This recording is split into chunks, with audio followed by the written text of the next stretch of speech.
জয় আই অসম দুটামান কথা আকৌ আহিলো। কথা হ'ল এই জাতি মাটি ভেটিৰ শ্লোগানেৰে শাসনলৈ অহা এইখন চৰকাৰ অসমীয়া জাতিটোক এনেকুৱা প্ৰতাৰণা কৰিলা তোমালোকে, প্ৰতি খোজতে প্ৰতাৰণা কৰি আছে। অসমৰ মাটি 1 ইঞ্চি মাটি বাংলাদেশক নিদো বুলি দম্ভালি মৰা এইখন চৰকাৰ তোমালোকৰ দিনতে মাটিও গ'ল, নাগৰিকত্ব সংশোধনী আইনৰ জৰিয়তে বিদেশী আনি পিনি বাংলাদেশী আনি পিনি আমাৰ জাতিটো যোৱাবা, অসমৰ আমাৰ মাৰ মুখৰ মাতখাৰো কাঢ়ি নিব বিচাৰিছা। বৰাক অলৰেডি অসমৰ আধা অংশটো অলৰেডি আমাৰ অসমীয়া ভাষা নাইকিয়া হৈ থাকিলে, অফিচিয়েলি নাইকিয়া হৈ থাকিলে যে আমাৰ অসমীয়া ভাষা বৰাক উপত্যকাত নচলিব। চলিলেও ষ্টেণ্ড বাই লেংগুৱেজ হিচাপে চলিব মেইন ভাষা বেংগলী। তো সেয়া উজনি অসমত হ'বলৈ বেছি পৰ নালাগিব। এই চিষ্টেম তোমালোকে কৰি দিলা ৰাজনীতিৰ অংকত, ভোটৰ অংকত। এতিয়া মাটিও গ'ল, জাতিও গ'ল, শেষত বাকী থাকিলে ভেটি, আমাৰ সম্পত্তি। আমাৰ সম্পদবোৰো তোমালোকে বহিৰাগতক বিক্ৰী কৰিবলৈ ওলাইছা মানে বহিৰাগতক বিক্ৰী কৰিবলৈ কেইটামান জাতিৰ দালালৰ ইমান উৎপাত। বৈধ অবৈধ কথা নাই, মুঠতে দি দে বহিৰাগতক। ডিব্ৰু চৈখোৱাত তেলৰ খনন কৰিবলৈ লৈছে, দিহিং পাটকাই। কংগ্ৰেছৰ দিনতো কয়লাৰ অবৈধ খনন চলি আছিলে, কিন্তু ইমান খোলাখুলিকে জাতিক ঠগিব পৰা নাছিলে, এইটো জানিব আকৌ। কংগ্ৰেছকো ভাল বুলি নকওঁ, কিন্তু ইমান খোলাখুলিকে এটা জাতিক প্ৰতাৰণা কৰা চৰকাৰ এইখন। তোমালোকক মই প্ৰতাৰণা কৰিছা বুলি এইটো কাৰণে কওঁ, যদি দম আছে কাৰোবাৰ মোৰ লগত তৰ্কত লিপ্ত হোৱা। যি গুগল কৰ্ডিনেটছ দিয়া হৈছে 98 হেক্টাৰ্ছ মাটি দিহিং পাটকাই কয়লা খননৰ কাৰণে পাৰ্মিশ্যন দিয়া হৈছে, কিন্তু তাৰ বিপৰীতে পাৰ্মিশ্যনৰ কাৰণে যি কৰ্ডিনেটছ দিয়া হৈছে সেই কৰ্ডিনেটছ দিহিং পাটকাই নহয়, তাৰ ওচৰ পাজৰৰ কিছুমান গাঁৱৰ সেইখিনি কৰ্ডিনেটছ দিয়া হৈছে।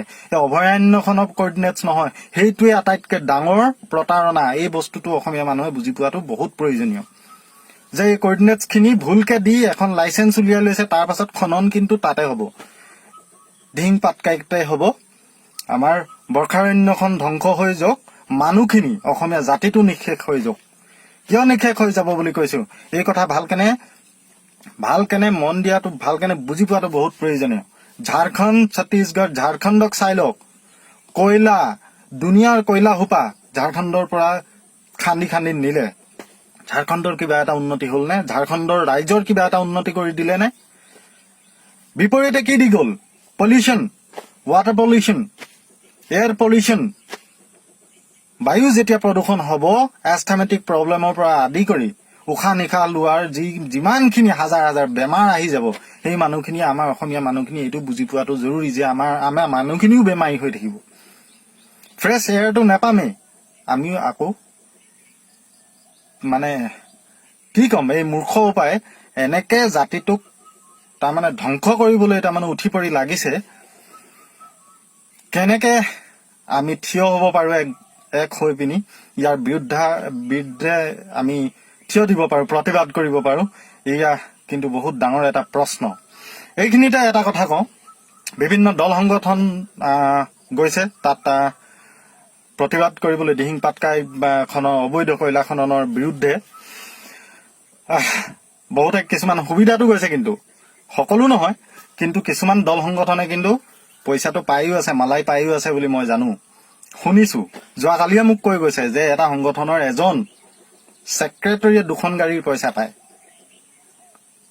2খন কয়লা গাড়ীৰ পইচা পায়। তাৰমানে এসপ্তাহ নে এদিনত 2 লাখ নে 4 লাখকে বুলি কৈছিলে। কিমান পইচা ঘটি আছে সংগঠনৰ কিছুমানেও, এইটো কিন্তু জনা কথা। কিন্তু এইখিনিতে এটা কথা কওঁ, এটা সংগঠন বীৰ লাচিত সেনা অসম, যাক মই বহুত ক্লজলি মনিটৰ কৰি আছো, কেইবাটাও সংগঠন, বীৰ লাচিত সেনা অসম, আহোম সেনাও সংগঠন, এইটো এটা সংগঠন। মই সকলোৰে লগত মই থিয় দিওঁ, সকলোৰে লগত মই জড়িত মানে মই মোৰ অন্তৰৰ পৰা জড়িত। এই যিটো সংগঠন বীৰ লাচিত সেনা অসম, এই সংগঠনৰ ল'ৰাখিনিয়ে যেতিয়া দিহিং পাটকাই অবৈধ কয়লা খননৰ বিৰুদ্ধে প্ৰতিবাদ কৰিবলৈ গৈছিলে, কিন্তু চৰকাৰৰ এতিয়া হাতুৰিৰ কোব তেওঁলোকৰ ওপৰত কৰিবলৈ আৰম্ভ হৈছে। কাৰণ 2 নম্বৰ এইটো কৰিছেই চৰকাৰে, মিছা কথাৰে আমাৰ সম্পদখিনি লুটি নিব বিচাৰিছে তাৰ বিৰুদ্ধে মাত মাতিবলৈ যেতিয়া এই আনমেনেজেবল মেনেজ নহ'ব যেন পাইছে এতিয়া বিভিন্ন চক্ৰান্তৰে আইনী মেৰ পাকত সুমুৱাবলৈ চেষ্টা কৰিছে বিলাচী থানাৰ কেইবাজনো নেতাক মই শুনামতে পুলিচে বিভিন্ন সোধা পোছাৰ কাৰণে হেৰি কৰিছে কাৰোবাক হয়তো মাতিছো কাৰোবাক থানালৈ ইয়াৰ কিন্তু উচিত প্ৰত্যুত্তৰ মই ভাবো অসমীয়া ৰাইজে দিয়াটো বহুত জৰুৰী আমাৰ জাতিটোক যে ঠগিছে ইয়াতকে আৰু মই হয়তো ভালকেনে মই বুজাই দিব নোৱাৰিম আপোনালোকে নিজে নিজে চিন্তা কৰি চাব যে এখন লাইসেন্স যেনে তেনে উলিয়া কয়লাখিনি খনন কৰিবলৈ বিচাৰিছে যেনেকে এখন ধাবা খুলি পিনি ধাবা দিম বুলি কৈ পিনি এখন লাইসেন্স উলিয়াই ল'ব তাৰ পাছত আকৌ মদ বিক্ৰী কৰি যেনে ওচৰ পাজৰ সমাজখন ধ্বংস কৰি পেলাব ঠিক একেদৰে এখন লাইসেন্স বেলেগৰ কোঅৰ্ডিনেটছ দেখুৱাই পিনি লাইসেন্স এখন উলিয়াই লৈছে কয়লা খননৰ তাৰ পাছত এতিয়া দামাদাম ভিতৰৰ পৰা একদম লাইসেন্স পাই গ'ল হাজাৰ হাজাৰ গাড়ী কয়লা অসমৰ পৰা লৈ যাবলৈ তেলৰ ৰয়েলটিটো আনিব নোৱাৰিলে আমাৰ নেতাগণক কৈছো দম আছে যদি দিল্লী টেবুলত ঢকিয়াই অসমৰ প্ৰাপ্য টকা ঘূৰাই আনা ৰাইজৰ ওচৰত ভিক্ষা নুখুজিবা কৰোনালৈ যুঁজিবলৈ বুলি সব ভোটৰ অংক সব ৰাজনীতিৰ অংক জনা আছে ৰাইজেও যিমান সোনকালে বুজি পাব সিমান সোনকালে মংগল হ'ব ধন্যবাদ জয় আই অসম।